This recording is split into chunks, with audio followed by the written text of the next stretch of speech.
پہلے ایک بات بتائیں، جب آپ لوگوں کا پورا 1 سال منگنی رہی ہے یا نکاح رہا ہے یا کچھ بھی رہا ہے، آپ کو تب نہیں پتا کہ وہ جون سا ہے کہ نا میں ویسے کون سی اتنی بات کرتا ہے، وہ بھی گھر سے باہر ہی ہوتا تھا، اس نے بھی لاک کرنا کام کرنا گھر سے باہر ہوتا ہے کہ 24 منٹ کے اوپر رات کے اس ٹائم پہ میسج کرنا نہیں بنتا تھا. کوئی بات نہیں، انہوں نے کر دیا. میں نے ان کو 4:30 بجے فون کیا. میں نے کہا آنٹی خیر ہے آپ کا مجھے میسج آیا ہوا تھا، بڑی پریشان ہوں. فون پہ رونا شروع کر دیا کہ میں بڑی پریشان ہوں، آپ جون سا ہے رجب کو سمجھائیں. ٹھیک ہے، وہ کیا نا میں گھر پہ ٹائم نہیں دیتا. ٹھیک ہے، یعنی ان کی کتاب میں گھر کا کوئی بھی بڑا نہیں ہے. آپ کو کوئی مسئلہ ہے، بھابھی کو کوئی مسئلہ ہے، تو ساس کا کام بنتا ہے، یعنی بٹ صاحب کی جو بھابھی کی امی ہے ان کا کام بنتا ہے وہ یا رجب سے رابطہ کرے یا غزل آپی سے رابطہ کرے یا غزل بٹ صاحب کی ماں سے رابطہ کرے. آپ کو تینوں بندے گھر کے سمجھ میں نہیں آتے، آپ کسی گھر کے بڑے سے بات کریں، ان کے ماموں ہیں اور بھی کافی لوگ ہیں، آپ ان سے رابطہ کرو گے نا، بجائے اس کے کہ آپ ان کے دوستوں کے ساتھ رابطہ کرو. اس نے یہ کیا، اس نے وہ کیا. بھائی اس نے معافی بھی مانگ لی اس چیز کی. جنہوں نے گھر بسانے ہو نا، جنہوں نے گھر بسانے ہو وہ گھر بسانے کے لیے بڑا کچھ کرتے ہیں.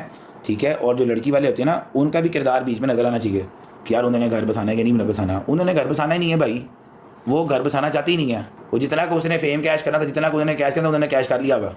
ٹھیک ہے، بیہیویئر، ان کا ایٹیٹیوڈ، ان کی باڈی لینگویج بتا دی کہ اس نے گھر چلانا ہے کہ اس نے گھر نہیں چلانا. جہانگیر کے بدلے اگر یہاں پہ کوئی اور بات کرتا ہے، مطلب کہ اون شیخ اگر بات کرتا ہے تو وہ بات اور بھی بگڑ جانی تھی. لیکن جہانگیر یہاں پہ ایمان کی والدہ کو سیدھا ٹارگٹ کر رہا ہے کہ ان لوگوں کو گھر بسانے کی ہی نہیں ہے.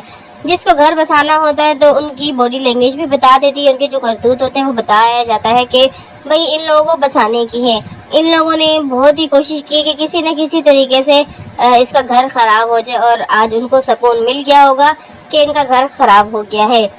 نوٹس ملنے پر ان لوگوں نے تو رابطہ کرنا بھی گوارا نہیں سمجھا کہ بھئی ہم لوگ پوچھیں اور ہم لوگ ان کو بولیں کہ آخر آپ لوگوں نے اس طرح کا قدم کیوں اٹھایا ہے. ہم سے تو کسی نے رابطہ تک نہیں کیا، اور یہاں سوشل میڈیا پہ سب کچھ پھیلا دیا ہے. تو سوشل میڈیا پہ یہاں پہ بات نہیں حل ہونے والی. آپ اگر رابطہ کریں گی، آپ ان کو منائیں گی تو تب جا کے یہ بات چیزیں ہوں گی. رجب بٹ نے سے ہی کہا تھا کہ دونوں انا پرست میں آ چکے ہیں. دونوں کی ایٹیٹیوڈ اب یہ ہار ماننے کو نہیں ہے کہ بھئی کوئی ایک جھک جائے اور اس رشتے کو نبھانے کی بات کر لے. بیٹے کا تو کوئی بھی نہیں سوچ رہا، نہ ایمان اور نہ ہی رجب بٹ. ایمان اگر کیوان کو رجب بٹ کے ساتھ رہنے دیتی تو شاید ہی یہ رشتہ اور بھی مزید آگے چلا جائے گا. لیکن اس نے تو بالکل ہی منع کر دیا تھا کہ میرے بیٹے کو کوئی دیکھے بھی نہ، کوئی نام بھی نہ لے. تو کیا باپ کے دل میں بیٹے کے لیے محبت جاگے گی؟ اور سب کا یہی کہنا ہے کہ سمپتی لینے کے لیے اس نے کیوان کا نام بھی نوٹس پیپر پر رکھ دیا. اور یہ بات رجب بٹ کو بھی بہت زیادہ بری لگی اور اس نے یہاں پر آ کر غصہ نکال دیا کہ مجھے کال نہیں کی، اور ساری باتیں یہاں سوشل میڈیا پر سب کے سامنے رکھ دی. تو ویورز آپ لوگ اس بارے میں کیا رائے رکھتے ہیں کمنٹ سیکشن میں ضرور بتائیے گا. چینل کو سبسکرائب نہیں کیا تو فوراً سے سبسکرائب بھی کر دیں. رجس فیملی کی لیٹسٹ اپڈیٹ